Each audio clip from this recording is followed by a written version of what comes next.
What's up, football fans? Welcome to the Extra Point. I am your host, Phil Ruskin. Super excited to bring you Ep.2, and we are going to be diving into the Dynasty Rebuild show tonight. So, really excited to have everybody here. As always, please feel free to jump into the comments. Make sure you are listening along. I'll give a couple announcements here at the top, and then we'll dive right into the content.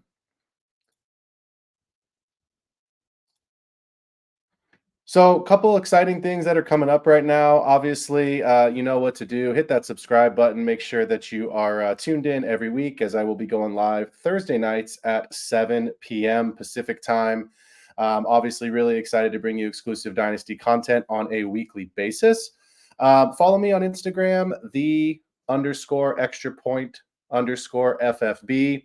And then a really exciting announcement. Super excited to tell you guys tonight. I am now listed officially on Spotify, and I'm also on Patreon. So make sure you jump over to both of those platforms if you can't tune in live every Thursday, or if you're just not a video cast person. No stress. Make sure you jump on to Spotify. You can see the ticker running across the bottom here. So you can jump on to Spotify or Patreon if you're more of a podcast kind of audio only person. As always, share my content with your leagues, family, friends. Obviously, we're a dynasty football community trying to build the brand and certainly trying to make sure that we've got a growing group, and we love to support the community. Lastly, I've got a ton of leagues. You know where to find me. Hit that button on Sleeper at P Ruskin. You know how you can find me for leagues from free, ranging all the way to the big money leagues. So if you're new to Dynasty, if you're looking for an opportunity to get involved, hit me up, and I will definitely make sure we find the right league for you. Couple announcements, and really excited to tell you that tomorrow, June 7th, you can tune in to Get Right Fantasy Network. They are my partners. They are my affiliate platform here.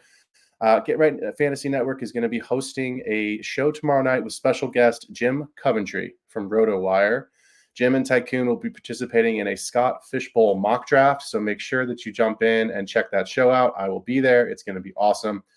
Really stoked to have Jim come on to the show. And obviously, big shout out to my guys at Get Right. If you aren't familiar with Scott Fishbowl, it is the world's largest charity best ball tournament. It's a ton of fun, and it is hosted by Underdog Fantasy. Make sure you jump on Underdog Fantasy if you are looking to get involved with your best ball leagues. Next week, two really exciting announcements. We will be going through actually a bonus episode on Wednesday at 6:30 p.m. Pacific. We're going to be live streaming a draft called the Super Bowl, and it will be an auction draft. So if you want to jump on, get some tips and tricks for auction, if you've never seen an auction draft, if you're new to Dynasty and thinking about getting into an auction draft, definitely recommend checking out the stream. It's going to be a lot of fun. I'll be participating, so I don't know how much I'm going to be commentating, but I'm going to do my best to make sure that I'm giving some advice while not completely tipping my own hand of cards. I'm trying to win the league. And then next Thursday, the day after, instead of a regular episode of The Extra Point, we'll be live streaming a separate Dynasty auction draft. That's going to be one of my leagues called the Annexation of Puerto Rico. Shout out to all the 90s kids, a little reference to the Little Giants. And you can catch that at 4 p.m. Pacific time, 7 p.m. Eastern. And then stay tuned next week and next weekend for special content where I'll break down and analyze the drafts for all the Dynasty players. If you, like I said, if you've yet to experience an auction draft, if you're looking for some auction strategies, the post-draft shows, that's what you're really going to want to tune into, as we'll go through some of the players where I see a lot of value, maybe some guys that overpaid, some teams that I like. Hopefully my team turns out really well, and we'll make sure to bring you a ton of content. As you can see coming through the bottom, make sure to hit that subscribe button. You can follow me on Instagram, and I am now listed on Patreon and Spotify. So really excited to have everybody here tonight. And without further ado, let's get into it. So if there's one universal truth about Dynasty, it's that everybody at some point is going to have to rebuild. Now, this can be a soft rebuild. It can be a full rebuild. It could be a complete overhaul of your roster. But at some point, you're going to have to actually jump in and rebuild some of your team. And that's just the truth of it. And I mentioned last week, and I've mentioned many times in some of my written articles, I play Dynasty in a 2 to 3 year window. And again, I hope that you are too. Everybody wants to go and grab, the top rookies and the best players and just put their team on autopilot. Oh, my team's going to be great for the next 5 to 10 years.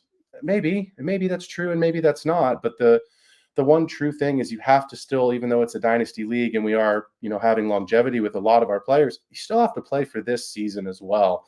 So I think one of the biggest questions that folks want to know is, how do I know if I'm in a rebuild? And the cop out answer is only you can decide that. But the real answer is I look at it as evaluating two separate factors. The first factor is my current roster, is it good enough? Like, is it good enough to win this season? And then the second caveat to that is, what picks do I currently have? And I'll kind of break those into two separate parts because I think it's really important. And then what I'm going to do is obviously jump in and put some content on the screen and show you a team that I rebuilt. Well, I'm still rebuilding it, but I think it'll help really illustrate visually kind of what I'm talking about. So I think if you look at, that first question I asked, right? Like, is my roster good enough to win this season? Well, let's say that you have two wide receivers and they're Devontae Adams and Tyreek Hill. Fantastic. Everybody would be excited to have those players, but they're getting older. They are expiring commodities. We know at the end of the day that Devontae Adams, yeah, he's going to be the target leader in Las Vegas, but he's only got probably 2 years left. And Tyreek Hill has told us that he's probably going to retire in the next 2 years. So for this season, right, like last season, Tyreek was the wide receiver 2 behind CeeDee Lamb. He can win you a week by himself. Everyone knows Tyreek Hill. You know what he's capable of. Devontae Adams saw 175 targets last season, second only to CeeDee Lamb. Volume is king in fantasy football. Look, I think Gardner Minshew is an upgrade over Aiden O'Connell, and I don't expect him to be a long-term starter, but I think he's an upgrade this season. And Devontae finished wide receiver 11 last year with constant quarterback turnover. Yes, there was some weeks when he went absent, and there was some weeks when he just completely disappeared. But at the end of the day, he's the kind of player that also is going to get so much volume. He's going to volume his way to a good season. So I think if you're, looking at, can I win now? Those are some win now players that, you might want to say, look, if I can't win and I have those kinds of players, and I'll talk about some of this in a second, like, that's what makes me a win now team. But how do I get out of those guys? And it's tough. And that's what I want to talk about here in just a couple minutes and illustrate for you. I did yesterday a 12-team PPR one quarterback mock draft, and I just really wanted to do kind of an ADP price check, just to get a better sense of kind of some of these older wide receivers that are clearly on win now teams, that are guys that are expiring commodities. And Tyreek Hill went at the 102. Sorry, this was a 12-team one quarterback. Tyreek Hill went at the 102. Devontae Adams at the 204. Steph Diggs at the 210. Mike Evans at the 402, and Cooper Kupp at the 407. These are players that, again, they're not players that you want to invest heavily into. They're guys that are on win now teams. But what the ADP price check, and the point I'm trying to illustrate for everyone, is they're players that in redraft, I know this is a dynasty show, but in redraft, the value is there for this season. So again, if these are guys that you see on your rosters, you're probably a win now team. And that's okay. And I think for me, the second question we wanted to ask again about, like, how do I know if it's time to rebuild? What picks do I have? So I'll cover the picks in a little bit, because the picks will determine, what you could potentially get or what you're targeting. If you're a team that's, going for the championship, you're probably going to end up with late firsts, late seconds. If you're looking to rebuild and you're trying to move pieces, you're obviously trying to move up to the earlier parts of the first and second round with some higher draft capital. So I also want to look at, do I have a positional advantage at a onesie position? The onesie positions are the quarterback and the tight end position, because you only are really required to start one a week. Now, most people will do super flex. So I think that at the end of the day, I still consider a second quarterback in super flex still kind of a onesie position.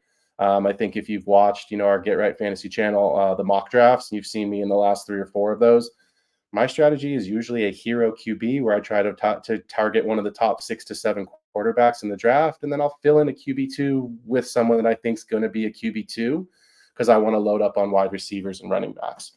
So if you have Travis Kelce is an expiring commodity. He is still going in redraft as the tight end 1. So for this season, even though his usage could go down because they're saving him for the playoffs, I understand the narrative. But Travis Kelce is a player that can help you win this year. And again, you're not getting a huge return if you're trying to sell. So I think what we want to ask, if you evaluate that roster, older teams that look more like a redraft team, you probably want to make a run at the championship. And if you're a win now team, I, I just want to say this because I think it's really important.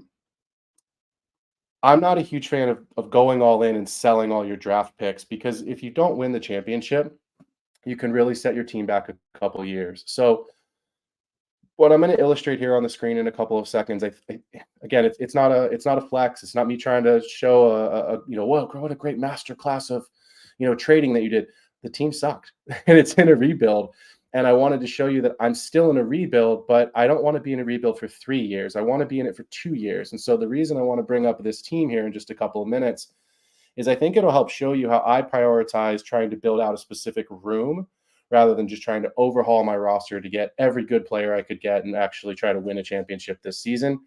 The cupboard was barren to start with. So let me go ahead and just kind of jump in here and show you guys what this looks like, because I think this is a really good example of how to rebuild a team when the cupboard is absolutely barren. This league is called the Pro Bowl, and it's a league that is going into our third year this season. So it was a league that started. Sorry, I got to bring it up. It's a league that started 2 years ago, and you can kind of see my spreadsheet here. And this is how I evaluate. And I mentioned this last week. This is what my teams usually look like on paper: red for quarterbacks, green for running backs, blue for the wide receivers, and orange for the tight ends. If you're listening on Patreon, if you're listening on Spotify, I know you can't see this, so I'll do my best to kind of talk through what this actually looks like so you can visually understand it. But also jump on, hang out with us. It's a really good time on Thursday nights. So I wanted to show this here because it's important. I started the season, you all can see, I started this coming into this draft with Joe Burrow, Rachaad White, and Trey McBride. That's it. That was all I had as far as useful pieces on this team. Didn't have anybody else that could possibly be any sort of value.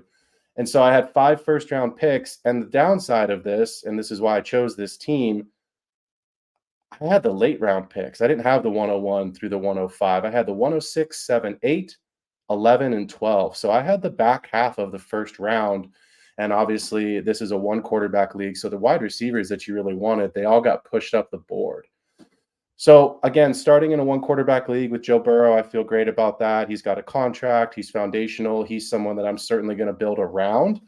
Rachaad White, look, I don't love Rachaad White. I like Rachaad White. I think he's going to be just fine this season. His value should hold into next year, but I also don't know what that team's going to look like in Tampa with Chris Godwin and Mike Evans getting older. And it looks like Rachaad White's team. There's a new offensive coordinator this season with Dave Canales having gone on to Carolina. So I felt okay because, again, the cupboard was so barren. And Trey McBride at tight end, I have Trey McBride as the tight end 3 right now. So to me, I think he's going to be great in Arizona with a healthy Kyler, and obviously going to be probably I shouldn't say obviously.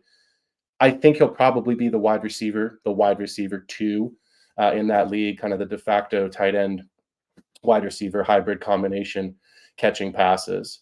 So the way that this started, players going off the board at the 101, pretty chalky, Marvin Harrison Jr. At the 102, Malik Neighbors. At the 103, Rome Odunze. At the 104, Brian Thomas Jr. And at the 105, Xavier Worthy. So again, I'm specifically targeting wide receivers. This was a really deep class. I missed out on all of the big 3, obviously, having the 106 as my earliest pick. And I chose to draft Ladd McConkey. I like Ladd McConkey. I think he's going to be a good player for the Chargers. I think he's going to be a wide receiver 2 as his ceiling. I don't see a world where he can crack the top 12. It's just not his archetype. He never did it at Georgia. He's not someone who's super dominant in terms of like red zone targets. His body's just not going to be a contested catch guy.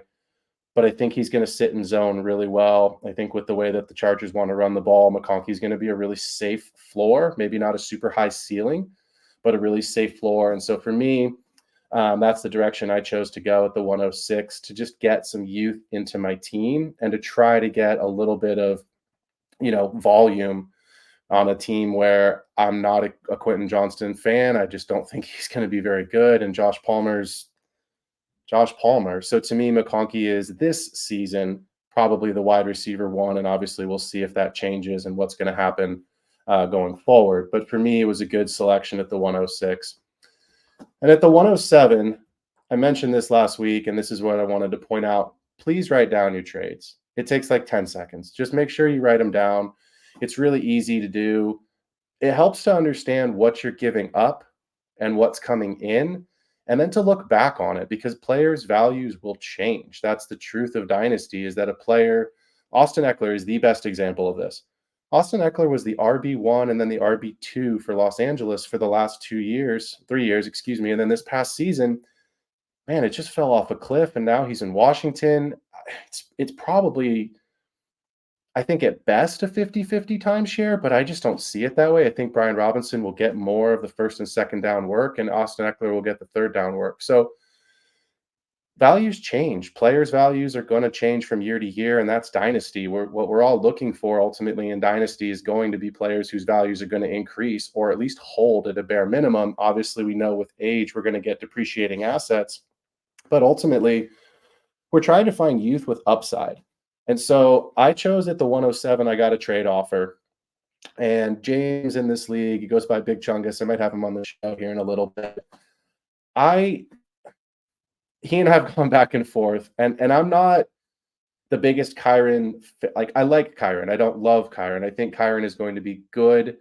I think it will be difficult for him to repeat what he did last season, but I still see him as an RB1. And Sean McVay likes him. And I think Sean McVay likes him so much to the point where, yeah, they drafted my brain just go blank. Not Blake Corum. He went to the Chargers. Well, it'll come back to me. But at this point, Kyron, I think, is still the guy, in Los Angeles, and I think he will be. We know he's got some injury history, but I looked at Jonathan Brooks. I considered him there, and I really thought Jonathan Brooks, Trey Benson, in my opinion, were the only two, and I still believe this, are the only two running backs in this year's rookie draft class that you really want. I think Blake Corum's going to have some value. I think Jalen Wright's going to have some value. I think Marshawn Lloyd's going to have some value. And look, we know that someone's going to emerge. Somebody emerges every year out of nowhere. Isaiah Pacheco was a 6th or 7th round, I think a 7th round draft pick. He came out of nowhere and took Clyde's job, and Clyde was the 32nd or 31st or 32nd pick there, right? So I think for me, it's important to note that rookies bust, and there's rookies that will have value later. I like what I saw from Kyron last year. I know the injury history is a little bit scary, but ultimately I do think that Kyron's going to hold his value at least for this season and the next season. And again, I play Dynasty in a 2 to 3 year window. So I look at this trade. I don't know if you can see my mouse or not, but I traded Gabe Davis, Jerome Ford, and the 107 for Kyron Williams. Look, if you go to Keep Trade Cut and you put that in, the draft analyzer is probably going to say that I didn't get a good trade. I didn't win the trade. Whatever. I don't care. I've said this about trading a ton of times. When you trade, if you bring someone into your team that makes your team better, you won the trade. If you make the playoffs or win the championship, you won the trade. Now, my roster, you can see it here. It's not making the playoffs and it's not winning the championship. But I brought in a player that I believe is going to hold value, has RB1 upside.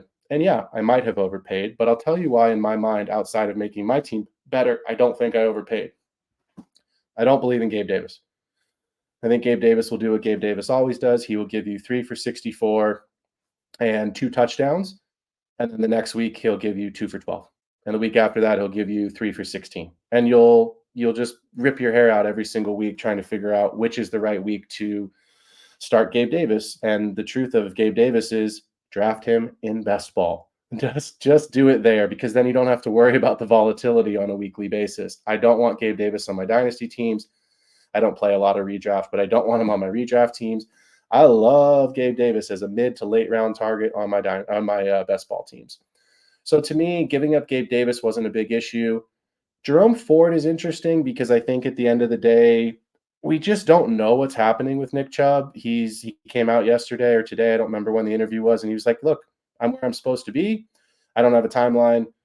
And I think at the end of it all, he's got 2 massive knee injuries. He's 28 years old. I was talking on my buddy Kendall's show yesterday, the Fantasy Football Tavern. Make sure you check his channel out. We were talking of kind of about range of outcomes for some of the early round players. Deshaun Watson's name came up. I just think Cleveland is trending down. I just don't like their offense a ton. And so to me, Jerome Ford probably has early season value, but with the Browns restructuring Nick Chubb's contract, Nick Chubb probably gets the lion's share of the work the second half of the year. So if I look at this trade on paper, in my mind, I really traded Jonathan Brooks and Jerome Ford for Kyron Williams, and I'm okay with that. And if I lose on paper, whatever, I don't care. My team's not winning this season anyway. But it was a question of, do I draft Jonathan Brooks straight up, or do I try to grab a player that I've seen do it at the NFL level on an offense with the Rams that I project to be better than the Panthers? And yeah, they have some injury history, both Brooks and Williams, but I like what I've seen from Kyron, and ultimately that to me was the safer pick. My next pick at the 108, I drafted Keon Coleman straight up. I like Coleman. I think his upside is there. I think he's going to eventually become the wide receiver one in Buffalo for Josh Allen. I mentioned this, I think, last week, but I've mentioned it before, in some written articles and some other shows that I've actually been a guest on. To me, James Cook and Dalton Kincaid were the big winners in the Steph Diggs trade going to Houston. But I also think there's a big market share for Keon Coleman to inherit. Ultimately, I think there's going to be volatility with touchdowns because Josh Allen's propensity to run. But Keon Coleman, to me, is a contested catch guy. He's a big body player. He played basketball at Michigan State before transferring to Florida State. So you want that, and with somebody who can, quote unquote, jump up and grab a rebound, which is your contested catch situation. So I really am very high on Keon Coleman. He's a nice piece for me to build around for the future going forward in my wide receiver room. And I'll cover a little bit of kind of what happened as this draft played out here. I made some trades after the draft. But then to me, Keon Coleman was just best player available and an easy pick at the 108. At the 109, Brock Bowers went. And at the 110, I actually traded up. And you can see that trade right here. I traded the 111, which was my pick coming up, and the 312, so the last pick of the draft, which became Brendan Rice. So I traded what became Blake Corum and Brendan Rice for Trey Benson. And Blake Corum going to the Rams. Look, the one thing about Blake Corum I think people need to remember, even though Kyron's there, Blake Corum scored 27 touchdowns in his last 2 seasons at Michigan. Touchdowns translate to the NFL. It's actually one of the stickiest stats that translates really, really well. So look, is he going to take Kyron's job? Probably not if Kyron's healthy, but he might vulture some touchdowns. So to me, it's okay. I think Trey Benson is set up to be possibly the RB1 in this class, maybe even better than Brooks. And the reason I say that is simply because of Arizona's offense. Kyler Williams, Kyler Murray. Let's try that again. Kyler Murray's fully healthy. He does run. Obviously, we know what Kyler is capable of. But if you look at their offense, you've got a young Marvin Harrison Jr., generational prospect. I don't love that term, generational prospect. We'll talk about that another night. But I do think the kid is going to be a top 5 wide receiver in the league within a couple of years. And he should obviously be a target monster here in his rookie season. Michael Wilson. He's okay. And Trey McBride, I mentioned him earlier. As you can see, he's on my tight end here on this team. I think he's the kind of de facto wide receiver too. James Conner's still there. He's going to be relevant this season. James Conner's injury history has always been the same. He's probably going to miss a couple of games. I don't know that he's played a full season in the last 5 years. So to me, Trey Benson is set up for success in year 2. I think he'll contribute this year. If Conner misses time, obviously he'll be a really good asset. But ultimately, I think Trey Benson is going to inherit a really, really big share of the Lions, or a lion's share of the work in Arizona on an offense we like, on an offense we project in year 2 with Kyler Murray, Trey McBride, Trey Benson, and Marvin Harrison Jr. To me, that's a pretty high-scoring offense. So I'm excited about Trey Benson. I think he's another good young piece that I can build around. So if you look at my slow rebuild here on the left, you can see my starting lineup. After a couple of picks, I now have Joe Burrow, Rachaad White, newly acquired Kyron Williams. I'll cover Jalen Waller in a second. Keon Coleman, and Trey McBride.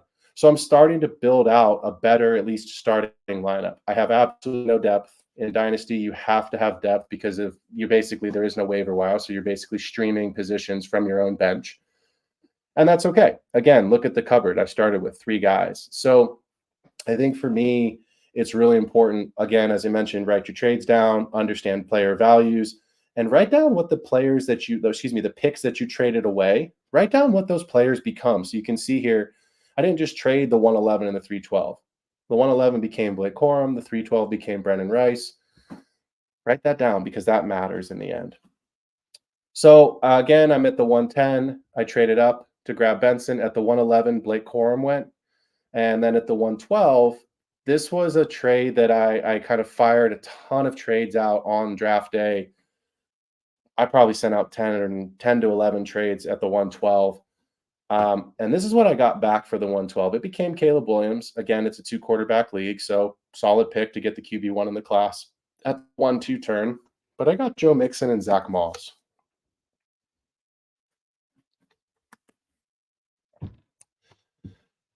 Joe Mixon and Zach Moss on paper aren't sexy. It's not Bijan Robinson. It's not Breece Hall. It's not Jahmyr Gibbs. And that's fine. But again, with me rebuilding, the first thing that's really important, I got a 2-for-1. Number two thing that's really important, not only did I get a 2-for-1, meaning 2 players in for 1 player out, but I got 2 players that have value this season, and I think will have value next season. So Joe Mixon, we'll start there.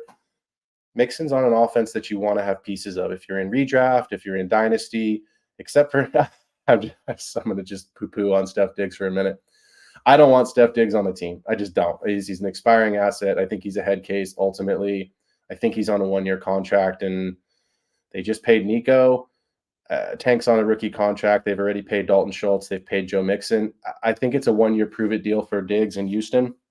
But Joe Mixon's going to have value in that offense. And CJ Stroud does not run. He's not a real threat to vulture goal line touchdown work.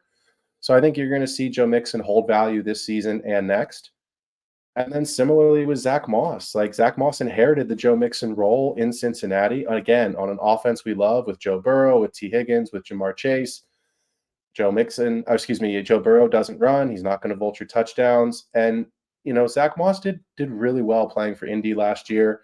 I do think that Zach Moss is a player that if he plays well this season, probably retains the job for next year. And I think the question you have to ask yourself if you're looking at a player like a Zach Moss, quite simply is, do you believe in Chase Brown? And I don't. And I'm not going to go so far as to say he's irrelevant because I certainly think he's going to mix in and be a part of their offense. But what I've seen from Chase Brown doesn't inspire me to believe that he's going to be the guy, that he's going to take the lion's share of the work, that he's really going to take and remove snaps, from Zach Moss. So I was really stoked with that trade to pull that off.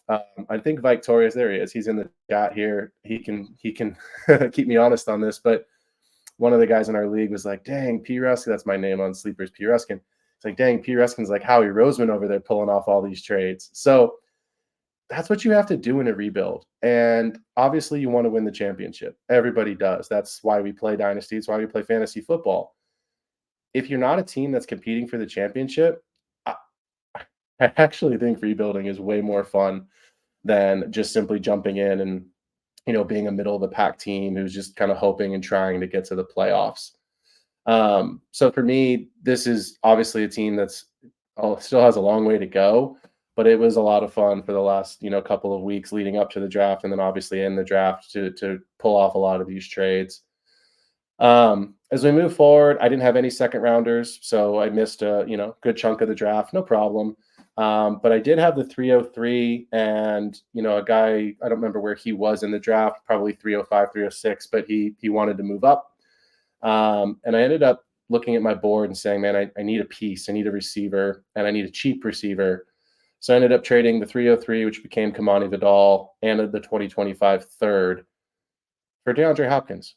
DeAndre Hopkins is old. DeAndre Hopkins is probably on his last contract in Tennessee. Maybe he gets a 1-year extension.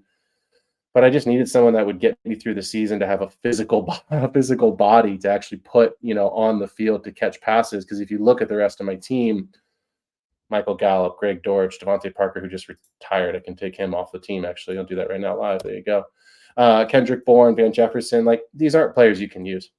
You can't. They're going to get you zeros. I mean, the most they're going to get you is like 2 or 3 points a week. So DeAndre Hopkins with Calvin Ridley, in Tennessee. I think Will Levis is interesting. He's not a player I was really high on last year in the draft process. I don't really think he's a first round quarterback, and the NFL didn't think he was a first round quarterback. And you saw that with him dropping. He was, oh, he's going to be a top 5 guy. He's going to be a top 10 guy. He dropped all the way to the top of the second round.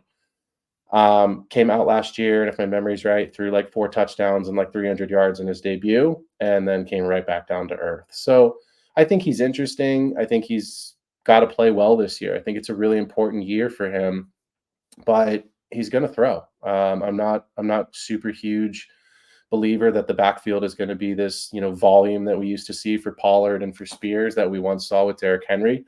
So I think DeAndre Hopkins and Calvin Ridley are going to get targets, and ultimately what I'm looking for from DeAndre Hopkins is some touchdown upside. Again, it's a rebuild. I just needed someone to kind of get me through the season because I've got first and second round picks. You can see my picks up here.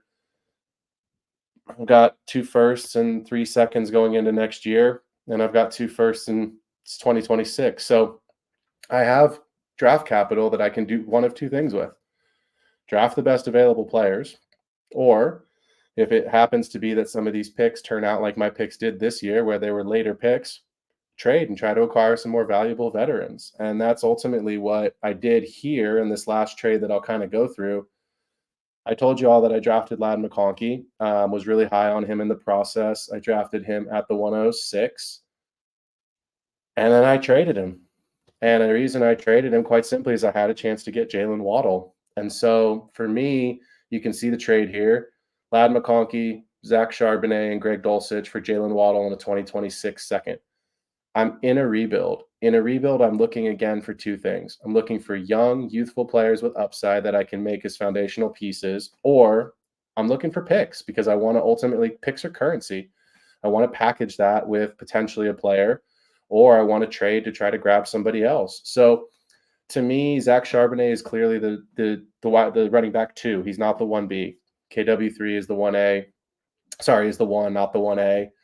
And Greg Dulcich, look, he lost the whole season last year with the hamstring. So I have Trey McBride. I'm not a big tight end drafter. I just don't really believe in having a ton of tight ends on my roster. And I certainly don't believe in having tight end, 7 to 15 on my roster. Like, if you don't have one of the top 3, top 4, maybe tight ends that are game breakers, that are really giving you that positional scarcity value, there's really not that much difference from a point projection and even from the end of the year finish between tight end 7 and tight end 15. It's just, there's not. It might be 10 or 15 points. So everyone's super high on McConkey, and I get it, right? Like, Justin, you've all seen on Instagram the memes of, Justin Herbert standing in the front yard, throwing the ball over the house, running through the house and catching it himself. And that was, oh, who's Justin Herbert going to throw it to? Well, they lost Keenan Allen. They lost Mike Williams. And they even lost Gerald Everett, which, again, isn't sexy, but like, Gerald Everett scored a couple of touchdowns last year. And I think what people are projecting for Ladd McConkey is that he's going to be this super high volume wide receiver 1, 1,000 yards and 10 touchdowns. I don't see it. And I think everybody who's, seen Jim Harbaugh and Greg Roman offense, we all know they're going to run the ball. I don't think that means that Justin Herbert's value is nothing. I think the pendulum has swung too far, and the panic has been overly panicked, in the sense of, like, Justin Herbert's still going to be a good quarterback. He's a very good quarterback. He's got a big contract. They're going to bring guys in. And here's the 2 reasons I chose to make this trade. Number 1, I have seen Jalen Waddle be a wide receiver 1 with Tua. Tyreek Hill says he's going to retire after next season. We'll see if that happens or not. But even if he doesn't, guys, he's 31 years old. So at some point, even though he's superhuman and he's an outlier, similar to like Christian McCaffrey and even Travis Kelce, at some point, either he's going to retire or there's going to be, the age cliff and the downside of Tyreek Hill. I've said this before. I'll say it again. I'm cool riding off into the sunset with Tyreek Hill. He can win you a week. He's fantastic. I love him, but it doesn't last forever. So I found myself looking at Jalen Waddle. This is the second reason I made the trade and saying, you know what? I really think that at the end of the 2 years here, and this was before this week, obviously, when Jalen Waddle got paid. I think Jalen Waddle is going to be the wide receiver one. I think they're going to pay Tua, and then of course, we're about a month after the rookie draft, or maybe 2 months now after the rookie draft. Jalen Waddle just got the bag. So Miami's telling you, we value you, we like you, we think you're the guy. And the thing with Tua, he's going to get paid. Tua has supported Tyreek and Jalen Waddle both in the same season as wide receiver ones, similar to how Jalen Hurts supported A.J. Brown and Devonta Smith in the same season as wide receiver ones. So I took what I think is a safer prospect with true wide receiver one upside. And look, if Ladd McConkey comes out and kills it and becomes a wide receiver one, then awesome. But I still think it's a fair trade because Ladd McConkey is a wide receiver one on a good offense with Jalen Waddle, wide receiver one on a good offense. I think the ceiling for Waddle is higher and probably not alone in that take. So to me, drafting McConkey, being able to flip him to grab a Jalen Waddle and a pick, to me was tremendous value. So I want to pause here. I'll go through some of the other kind of older trades to how I even got to this spot in the beginning, but we've got some comments here that I want to bring up because I think it's really important making sure we get everybody, some questions answered. Wicked Pompano, what's up, buddy? Good to see you, man. I know you and I have exchanged a bunch of messages. So do you find any value for someone that's rebuilding by drafting a Nix Franklin stack? I think it's a good question. I think it's an interesting question because you're going to get Nix. This is rookie draft. You're going to get Nix in the second, and you're going to get Franklin in the third, maybe even the fourth. I think it's a good play if you're rebuilding for two reasons. Number one, Bo Nix is look. If you guys have seen some of the camp videos, Zach Wilson's out there, and they're going, "Oh, Zach Wilson's the starter, and he's getting all the reps with the ones." Bo Nix is going to be the starter for the Broncos. It's just a question of time. I've mentioned it at least twice in this show, and again, I'll just keep harping on it. I play Dynasty in a 2 to 3 year window. Bo Nix is probably going to be the starter for at least 2 to 3 years in Denver, unless he's just awful. I'm out on Troy Franklin. I know in Dynasty we've got a lot of people that are ageist. They all want youth. We all want youthful players with high upside. I need somebody that's got a little bit more weight on him. Troy Franklin scares me a little bit. I know every player in the NFL is one hit away from their season being over. But what I will say about Franklin, outside of the concerns I have, the upside case is this: I don't think Cortland Sutton is a Denver Bronco next season. Nix and Franklin went to Oregon together, so they've got a rapport, they've got a friendship there, and I do think that's important, right? You look at Cooper Kupp and Matthew Stafford a couple years ago when Stafford first came to the Rams, and they were part of the breakfast club, racing each other to the facility to eat breakfast together and watch film. And that kind of stuff matters. I think that's why people are so excited about Caleb Williams and Rome Odunze coming in, being friends in the draft process. So for me, drafting Nix and Franklin is good because they're cheap. The concern that I have with Nix and Franklin is I don't know that what their value is going to do. And I think when I project out certain players, for example, like Drake May. I think Drake May's value is going to hold. And I think if the Patriots can draft well or trade and bring in a big free agent signing, his value is going to increase. I don't know that there's a world and a path that Nix and Franklin become a QB1 wide receiver 2 duo. I just don't project Denver to be a very high scoring offense. They only had a couple of draft picks this season. Cortland Sutton probably isn't going to be on the team next year, so that helps Franklin. But again, you just don't know who they're going to sign in free agency. Marvin Mims is there. I'm not a big believer in Javonte. So I think for me, going with a player like Bo Nix is really interesting because you can get, a quarterback 2 if it's a super flex league that's probably pretty safe. And then hopefully, Pompano, hopefully you have a QB1 and or you're trading for a really high ceiling QB1. So good question. Definitely something that I like, in terms of stacking. That's always valuable. But my kind of follow-up question for you, and if you want to throw it in the comments, we can keep talking about it a little bit. But my follow-up is like, what other picks do you have? Because Nix and Franklin are someone that I think are safe for right now that I probably want to draft over at some point, maybe in the next year or two. Vike rebuilding is so fun. He did that in the startup. Vike, I think if my memory's right, you drafted like four or five tight ends. Maybe that wasn't you, but I don't know why I have that image in my head. But I remember just having looking at this as an auction draft, like, man, this guy's either gonna just trade these guys away or he might be in a little mini rebuild. So Tim Miller, what's up, my man? I love you, buddy. Tim Miller, the godfather of our soccer program. Shout out to all the Elmhurst College soccer guys that are. I see a couple of them in the chat here. Do you think they were really trying to trade Herbert pre-draft? I don't. I don't think that the Chargers, and I think you've heard some of the reports basically saying that teams called and asked, and they just straight up either didn't field the call or just said no. Like, no, I just don't want to. I don't want to do that. What I do think is interesting about Justin Herbert is that because he has such a lucrative contract and all the rest of the guys are on rookie deals, everyone knows that the cap issues was the reason why, Mike Williams, Keenan Allen, yes, they're older. Yes, they have some injury history, but like they had to get lower in the cap, Joey Bosa, and my brain went blank, but in a short version, like they had some major cap issues. So what I think is interesting about Herbert is I do think Lad McConkey profiles as the wide receiver 2 going forward in that team. And I wrote this in an article probably about 4 or 5 months ago, right after the Super Bowl. And I said that I thought Michael Pittman or T. Higgins going into what we thought would be free agency. I thought they would either get tagged or that they could wind up in LA. And obviously Pittman signed a contract, but Higgins is, T is not, the deal doesn't seem to be going forward. They're going to pay Jamar Chase.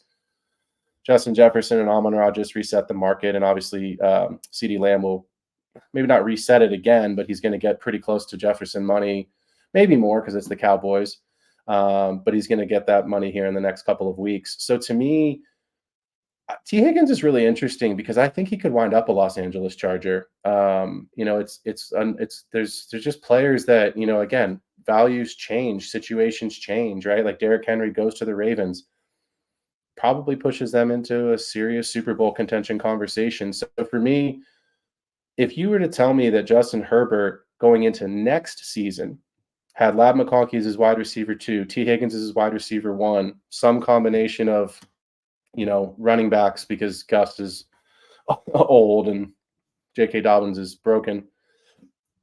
I like what that means for Justin Herbert's value. I think people who are out on Herbert or who are lower on Herbert would bounce back. The pendulum would swing back in a major way if you told me that you've got a T. Higgins and a Lad McConkey and they draft another early round tight end or early round wide receiver. I think that would be really, really interesting.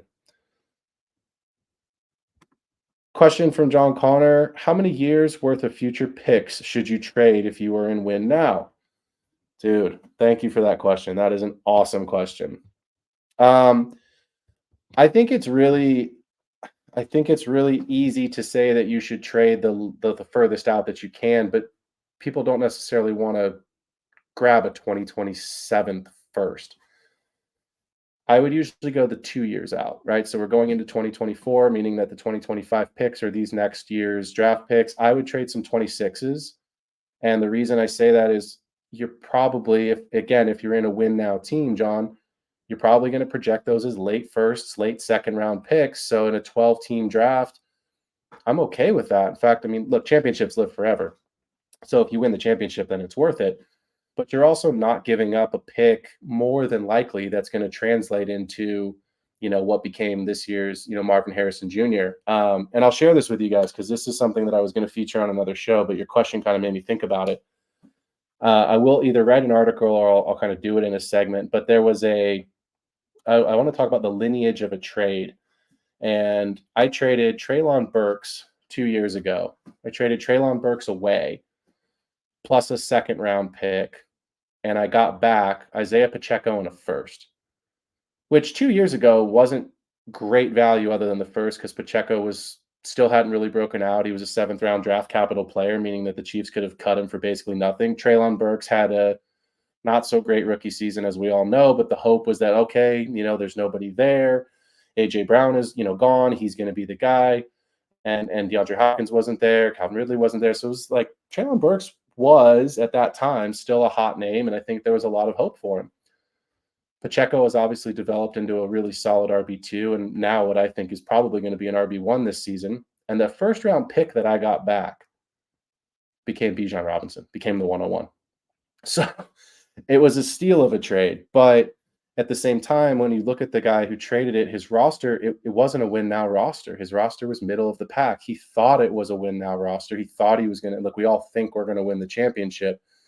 And so this is why I kind of said at the top of the show, if you're going to go all in, if you're going to trade to win now, do not mortgage the house, because if you don't win the championship, you've got nothing, and you could set your team back 2, 3, 4 years. So I think it's really difficult. But again, if you're looking at the next season, I would say, John, the 2025 late first or one of your 2026, that should be totally fine. Hopefully you get that championship.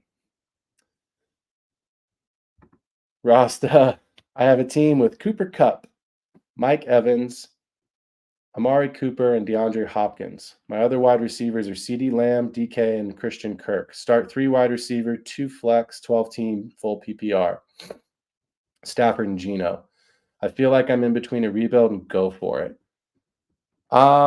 You are, and that's the truth of it, man, because I didn't want to show this roster tonight. I'm not going to, but I'm just going to pause and then I'll come back, Ross, and kind of get to your question here. I have a team that's pretty similar. I have Tyreek Hill, Devontae Adams, Mike Evans, George Kittle, Amari Cooper. Like it's just old. The team's just old. I think for you, what I would answer this question, what I would kind of talk about for the listeners at home, and for the folks that are watching, I would wait until the middle of the season and see where you're at. Because with CeeDee Lamb, you're going to have a wide receiver 5 floor. You're going to have a guy who has the potential to be the overall number 1 wide receiver. He was the wide receiver 1 last season. He has absolutely no target competition. No offense to Brandon Cooks, but the CeeDee Lamb, and that's it. DK, I like. DK's red zone targets. I think we talked about this last week a little bit, but DK Metcalf had a 55% catch rate on his red zone and end zone targets. If he can get that up to the 65-70 range, you're probably talking about a double-digit season. And Christian Kirk's interesting. He's, we kind of forgot about him, but Brian Thomas is a rookie, and Christian Kirk as your wide receiver 3, who's probably going to have a chance to finish as a wide receiver 2 in fantasy.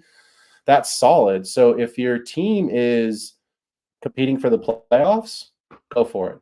It's kind of similar to John's question up top. Maybe trade a late first next year and see if you can't get a piece that pushes you into the championship game and obviously tries to get you that ring.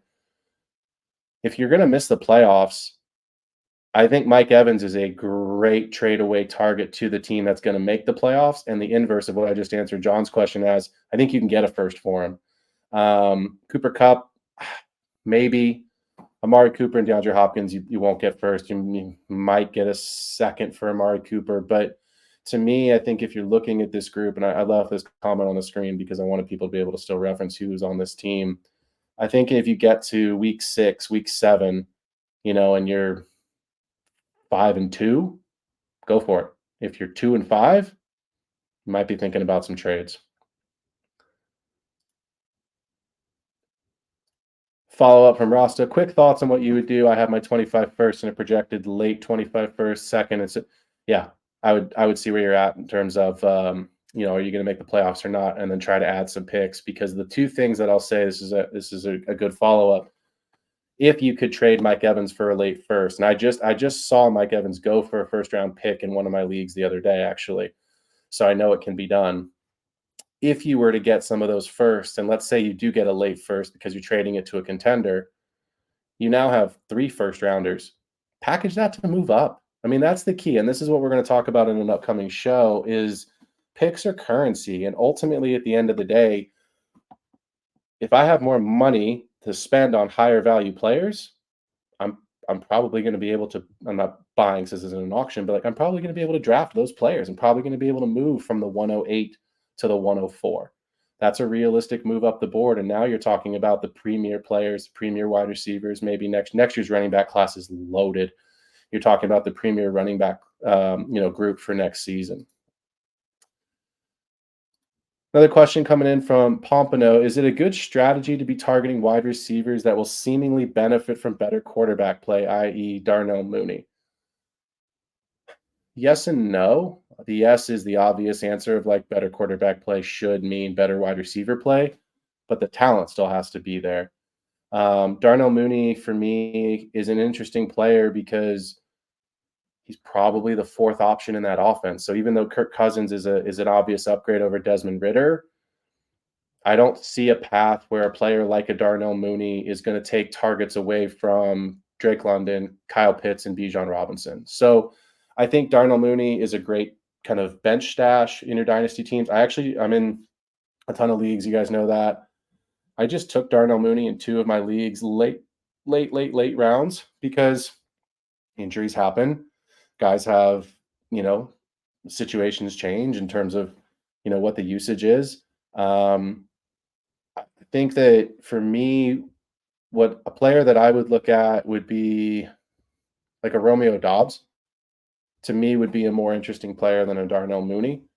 I like Green Bay's offense more. Christian Watson gets hurt a ton, man. He's just hurt, and I think Jaden Reed is the presumed number one in that offense, but the Packers are super young. We don't really know who the one is going to be. We assume it's Jaden Reed, but a player like Romeo Dobbs, who I have his stats right here actually, he was wide receiver 36 last year. He went 674 and 8.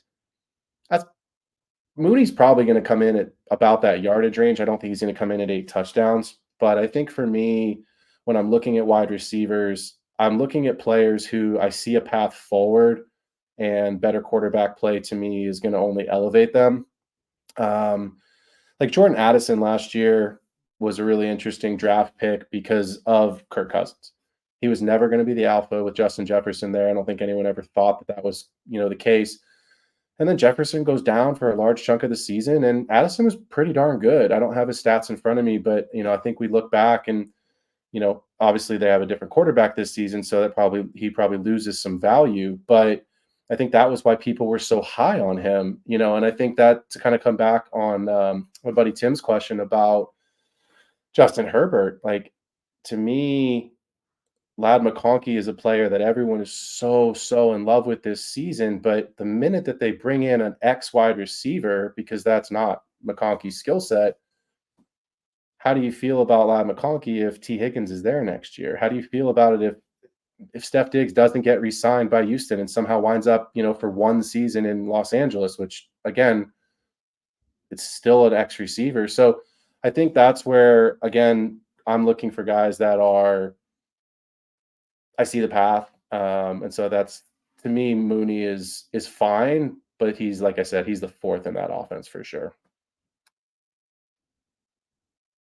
How did I get into a rebuild? My team I didn't have a great draft. I'll be honest. It just wasn't my best draft. And you can see kind of some of the players. I didn't have the full roster here, but it was an okay team. It certainly wasn't a great team by any means, but I traded T. Higgins and Chris Olave away for 3 first-round picks. And there were some guys when I made that trade that thought I got robbed. I should have got more than that. And maybe I should have, but I still look at Chris Olave and T. Higgins. I'm getting 3 first-rounders, and you can see what the value of those picks can become and is worth. I traded Lamar Jackson away for Dak Prescott in a first. Dak Prescott was the QB3 last season in fantasy, finished ahead of Lamar Jackson. So to me, I got basically equal value with a first on top of it. And then you can see some of these other trades. This one was kind of a wonky trade here, but Josh Jacobs away to get a kind of hodgepodge of groups, but I really wanted the first because I knew that Josh Jacobs I didn't like the Raiders. He missed all of training camp. He was on the franchise tag. I like players with contracts. He's in Green Bay now. He's on a 3-year deal. It's kind of a 1-year deal. Mike Williams is always injured. So it wasn't really a sexy trade, but I got a first out of it, and that was really what I was after. And then this was the big trade, was to get rid of Calvin Ridley to bring Jerome Ford and a first in. And that's kind of how I wound up. You can see with all these different first-round picks here in my rebuild. So I'll do another show and kind of cover how currency is sorry, how picks are currency, and I think it's really important to start thinking about them that way.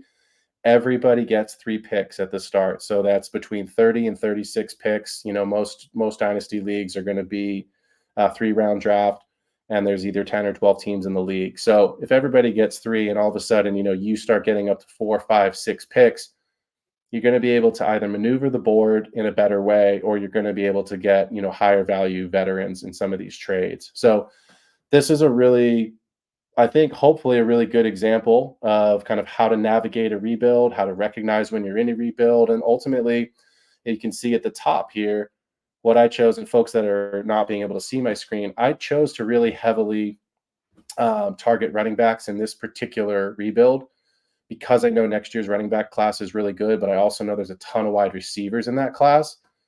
I missed out on this year's big time wide receivers because my picks were so late. So I basically decided, you know what, I'll draft the best running backs that I can get from the veteran perspective. And now going into next season with Rashad White, Kyron Williams, Joe Mixon, Zach Moss, and Trey Benson, that's 5 guys that I can use on a weekly basis, either in my running back spot or in a flex spot.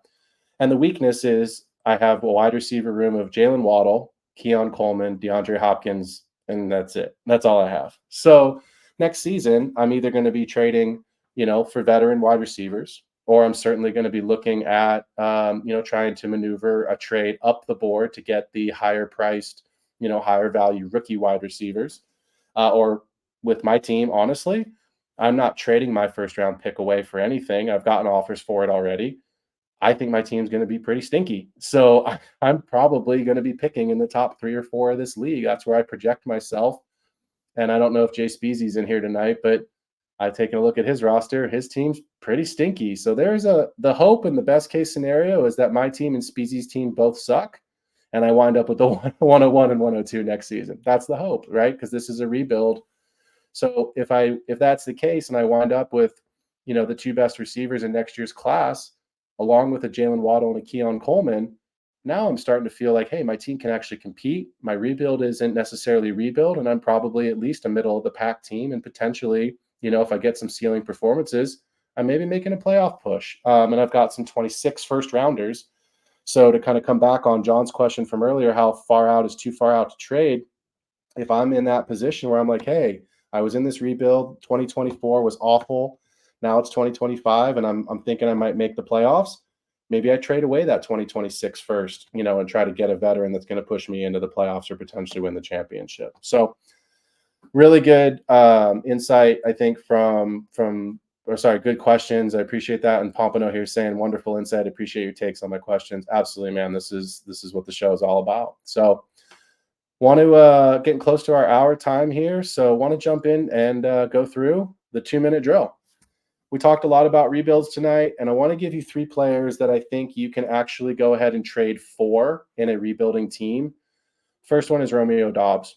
And I think you can trade away, an older asset receiver, get a Romeo Doubs and get a first, get a Romeo Doubs and get 2 seconds, for whomever you trade away. And the reason I say that is I talked about it a little bit already. We just don't know who the number 1 receiver is going to be in that offense, but we like Green Bay. We like what they're capable of. We love Jordan Love.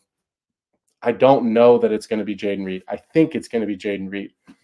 Christian Watson gets hurt a ton. He went to the Sports Science Center for testing, and he's like, oh, I figured out what's wrong with my hamstring, and now it's fixed.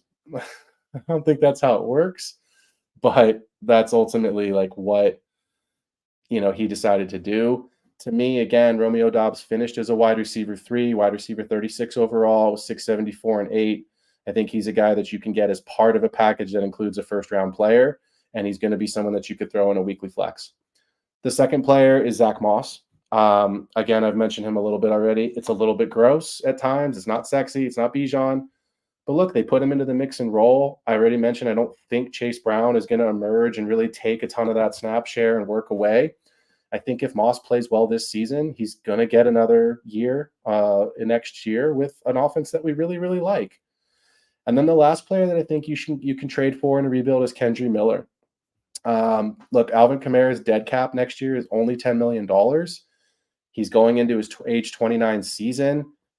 I think it's probably going to be either Derek Carr because he's on a big contract, or a rookie quarterback next year with Chris Olave. They drafted 3 offensive linemen this season. So, the Saints are not a great team. They're probably going to be picking early. And ultimately, I think Kendry Miller, we kind of forgot about him last year, but he's a good player. And Kamara's aging out. And so I think Kendry Miller is a player that you can actually jump in and try and trade for in a rebuilding team who's going to have some value going forward. And again, get Kendry Miller in a first, get Kendry Miller in a second, for a higher value player. Well, that's the 2-minute drill. And as always, I like to finish up with the extra point. So this is a roster I didn't choose to show tonight because I wanted to heavily focus on one that is already rebuilding. But this is another one that's going to be rebuilding. Here's my team: Trevor Lawrence and Derek Carr in my 2 quarterback spots, Josh Jacobs and Kyron Williams, Tyreek Hill, Devontae Adams, Keenan Allen, and Amari Cooper, with George Kittle in my tight end spot. I traded this season. I had 2 first-round picks. I'll come back on those in just a second. I traded this season Evan Ingram and a 2025 second away to get James Cook to come in. I traded, and that was good because I needed a running back. And then I looked at my roster and I said, okay, I don't want to trade Tyreek Hill away because he's my only player that really can hold his value. No one's going to give me more than a second for Keenan Allen or for Devontae Adams. And I floated him. I ton of trades out there. Nobody wanted him. And I just traded for Devontae Adams in another league and then flipped him. So to me, like, it can be done. You can get a second. In this particular league, nobody wanted him, so I just couldn't get it done. Nobody wanted Keenan Allen. Nobody wanted Amari Cooper. So I'm kind of just stuck holding the bag. So I thought, okay, how do I do this? Because I'm not going to be able to actually get to a place where I want to be playoff-wise or championship-wise with only 3 draft picks next year. It's not going to happen. And that's something I want to make sure, like, I kind of bring that point up. It is really difficult to try to win a championship if you are not just loaded with studs with only 3 draft picks every single year. So I inverted my thinking process and I said, okay, who is the best player on my roster? I have Jamar Chase. Jamar Chase is a foundational piece, but I traded Jamar Chase away. I got Kyron Williams and 2 first-round picks. So in a sense, I got 3 first-rounders because if Kyron Williams is in this year's draft, he's absolutely going as the RB1 off the board, and he's a first-round pick. Could I have gotten more? Maybe. Probably a little bit, but I didn't want to haggle over it. To me, Kyron Williams and 2 first for Jamar Chase was really good value.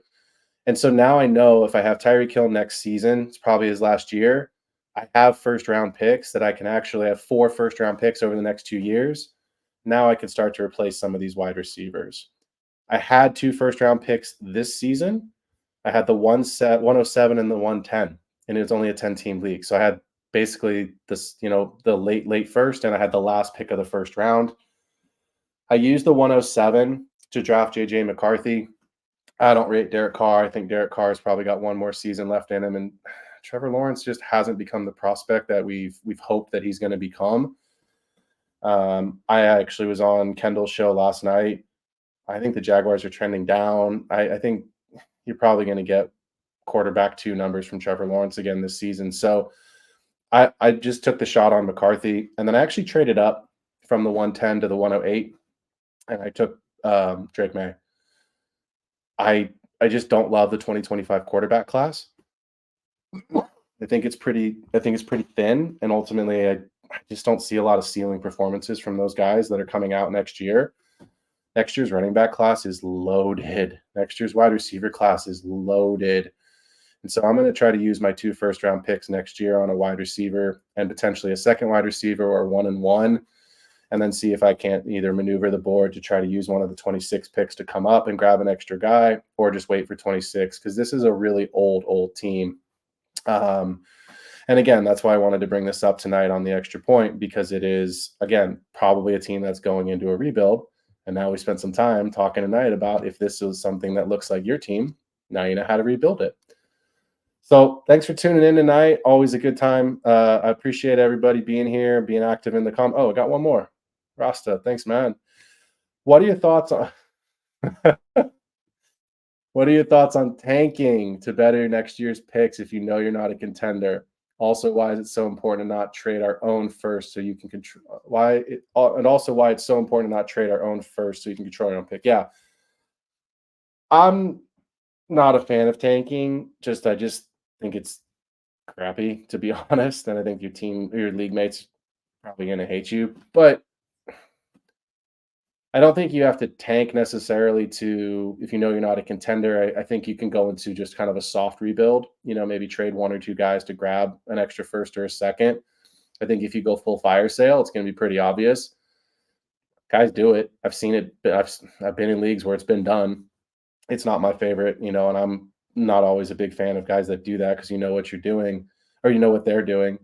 And I will say this as a caveat: if you go full tank, if you just completely fire sale your team, those picks that you're getting, that's great, but they have to develop into actual players that you're going to use and that are going to become something. Because otherwise, you're just that guy in a league that's got a ton of picks and you become kind of tagged as that guy. It's like, oh, Phil's that guy. He's just always going to have 15 first round picks. He never amounts to anything. If you just keep trading and trading and trading, that's fine.